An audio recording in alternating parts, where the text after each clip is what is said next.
What is up, comic fan? Welcome to the Legion of Comics. I'm Mark, and today we're going to be taking a look at New Comic Book Day for September 21st, 2022. But before we do that, check this out.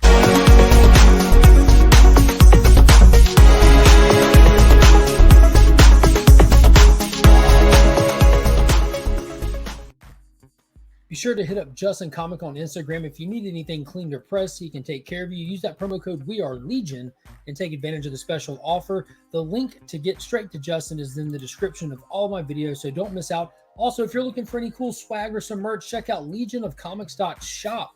You can pick up some shirts, some cups, all kinds of stuff on there. Some really cool stuff. Adding more stuff. I would say daily, but I'm not. Adding more stuff weekly. That's more accurate. So yeah, there's a lot of cool stuff on there. Be sure to check it out.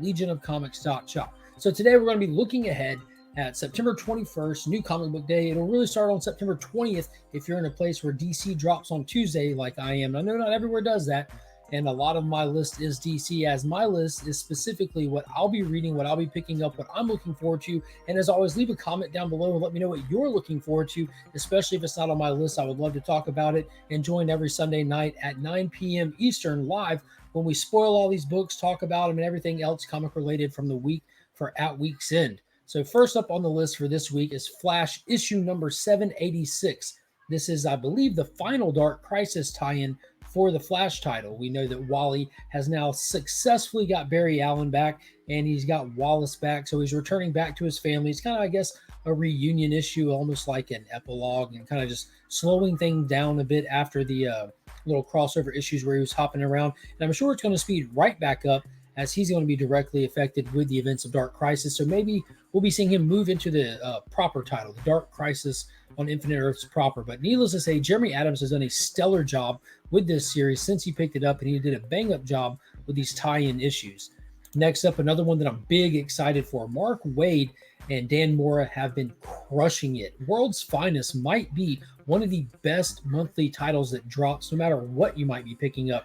If you haven't been reading this, I highly suggest jumping on. This is the start of a brand new story arc, and they're going to be playing with a little bit of stuff in Superman's history where we meet a very short-lived sidekick of Superman. It's called the Boy Thunder. So I'm excited what they're going to be playing with here. Mark Waid definitely knows his comic book history. This book is hitting on all the right notes. I cannot say enough good things about it. Be sure to check it out. The Batman versus Robin event that just kicked off last week spins out of the pages of volume 1 of this, as well as the Robin title. So the book has got some weight in the bigger DC universe as well. So there's not just a throwaway book. I like that they're actually using it to springboard other events. Next up, we have another Dark Crisis title with Young Justice number 4 of 6. And you can see from the trade dress, it says Young Justice versus everyone. So the Young Justice has been in the same situation that the Justice League have been in. They were thought dead, but they're just missing, and prisoners of pariah in what could be considered a paradise reality, just a false reality. They're not falling for it.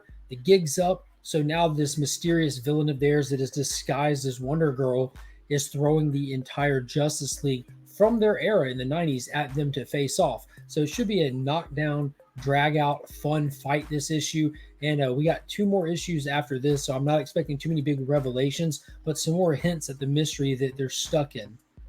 Next up, so this one, I want to be excited for it, but I'm definitely not. And let me tell you why. I think that this idea is great for each of these villains in the Batman Rogues Gallery to get their own Killing Joke per se.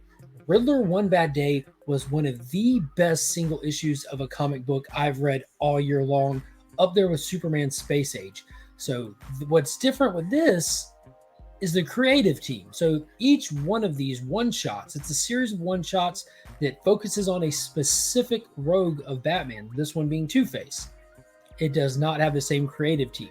Mariko Tamaki will be writing this one. Now, Mariko did a pretty decent run on Detective Comics for a while, got us through the whole Shadow of the Bat maxi series that they did, but she's not as prolific and as dynamic and as complex as Tom King was with that one. So I don't know if this one's going to deliver on that level. We had Alan Moore write the Joker. Tom King brought us that Riddler one. Can Mariko Tamaki live up to those standards with this Two-Face one? I'm not going to say that she can't, but I'm going to say I'm going to hold out those high expectations. I'm excited to read it. I'm looking forward to what they're going to do to really set Two-Face out differently than what we've seen him previously to add more menacing to him or whatever. But we're kind of seeing that right now in Detective Comics that Ron V's jumped on. So how are they going to make this different? This seems like big shoes to fill right now. So I'm excited to see what they do. I hope it can live up to the hype.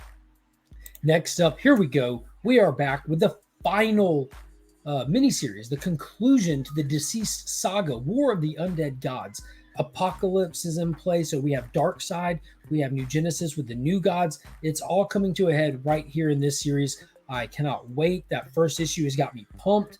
And of course, they had to throw a curveball. Through this whole series, I've been getting the Matina B covers. They have been glorious. So this one, for that issue 1, you had to get the poly bag or the 1 in 25 variant to get that Matina Supergirl. With this one, there's no poly bag.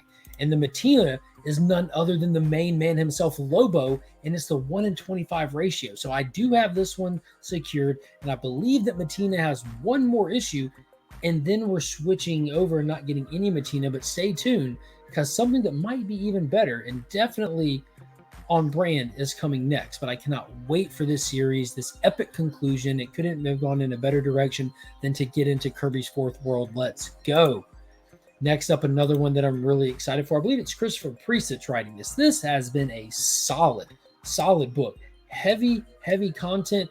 We have Teth Adam die and claim a successor, an heir basically, and pass his powers on to this young man. I cannot remember his name. I want to say it's Malik. I don't think that that's right. It might be. But he's hilarious. He's awesome. Such a cool character right out of the gate. And he was able to bring Black Adam back from the dead by putting the power back into him. And Black Adam is dealing with a lot on both sides of the living and the dead. And he sends none other than Etrigan the Demon. That's right. Jack Kirby creation again. Etrigan, to either train him or kill him. And I cannot wait to see how this goes, to see his personality clash with the Demon. This is going to be a blast, and we're only getting warmed up with this series. Issue 4, and these gorgeous, these beautiful, amazing Rodriguez painted A covers. It cannot get better than that for an A cover. I mean, look at that. Just look at it. It's amazing. Gorgeous cover. So I'm definitely excited to jump into that. And here's one. The only book that's not DC on my list for this week is Berserker issue number 10.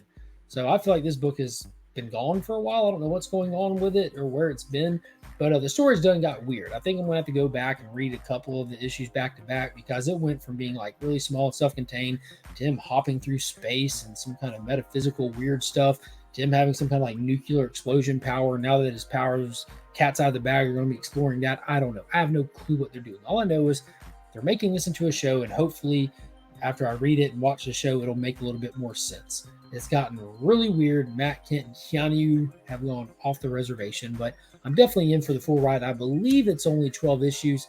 It might be 10. This might be the last one. I don't know. I feel like this is completely fallen off of everybody's radar. No one really cares anymore, but I'm going to see it till the end, and hopefully it plays out decent at least. So finally, I do want to give a big thank you to Big Time Collectibles for being a channel sponsor. They sponsor that monthly giveaway for the channel members. And if you don't know what that is, the channel membership is that blue join button down below. You can hit that and check out some of the options that get you access to loyalty badges next to your name, the custom channel emojis. It also gets you early content that I put out, as well as a welcome packet. So if you are a channel member and you have not gotten a welcome packet, be sure to hit me up on Instagram and I'll get that out to you. Got stickers, magnets, keychains, stuff like that. Just my way of saying thank you to everybody. But if you join the Legion tier, it gets you into that monthly giveaway sponsored by Big Time Collectibles. So that's definitely awesome. And if you guys want to know what my top pick for this week's going to be and why, check out the Comic Bet channel. He's also doing an 800 subscriber giveaway. There's still time to enter. Every Sunday, he posts a video that him and I collab on, where we each give you our top pick going into the week blind and why you should consider picking it up. And finally, a big thank you to the Augusta Book Exchange, the keepers of my comics, the guardians of my pull box. They make sure everything I'm looking for is always right there waiting for me. And that just reminds me, I do want to point out, it's not on my list because it's not a new book, but there is an Action Comics 1 facsimile that drops this coming week, much like they did the Detective Comics a couple weeks ago, that I'm excited to add to my Action Comics 1 collection. So now to throw that in there, the tail end. I appreciate everybody watching. Hit that thumbs up, subscribe if you haven't already, and be sure to leave me a comment. Let me know what you're looking forward to picking up this coming week. And until next time, as always, I'm Mark, but we are Legion.